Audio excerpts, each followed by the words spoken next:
మా ఫ్రెండ్స్ నేను ఒక చెరువు దగ్గరికి పనికని వెళ్ళాము.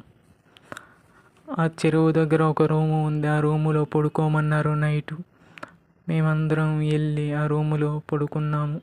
నేను బాత్రూమ్కి లేచాను. లైట్ వేసుకుని బాత్రూమ్కి వెళ్ళాను.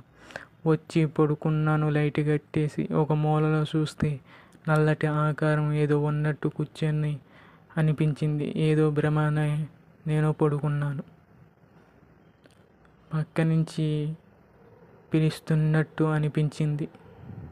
నేను లేగలేదు. మా ఫ్రెండ్ లేచాడు. నన్ను లేపుదామని లేపాడు. వాడు వెనకాల నుంచి ఏదో నల్లటి ఆకారం నాలోకి వచ్చేసింది. నేను గట్టిగా అరుస్తున్నాను. అది నాకు తెలియట్లేదు.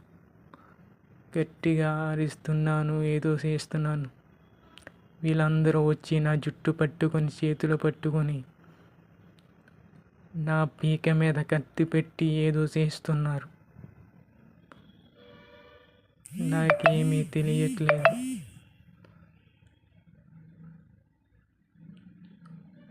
వాళ్ళు చాలా భయపడ్డారు, ఏదో అయ్యింది వీడికి అని.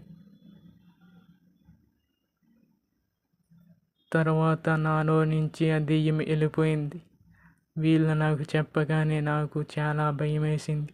అక్కడి నుంచి నైట్ వెళ్ళిపోదామని ఏరో దుక్కికి బయలుదేరి వెళ్ళిపోయాము. అక్కడ పడుకున్నాము. మా ఫ్రెండ్ వేరే వ్యక్తి మీదకి మళ్ళీ వచ్చింది. వాడిని పట్టుకొని చూసాము. చాలా భయం వేసింది.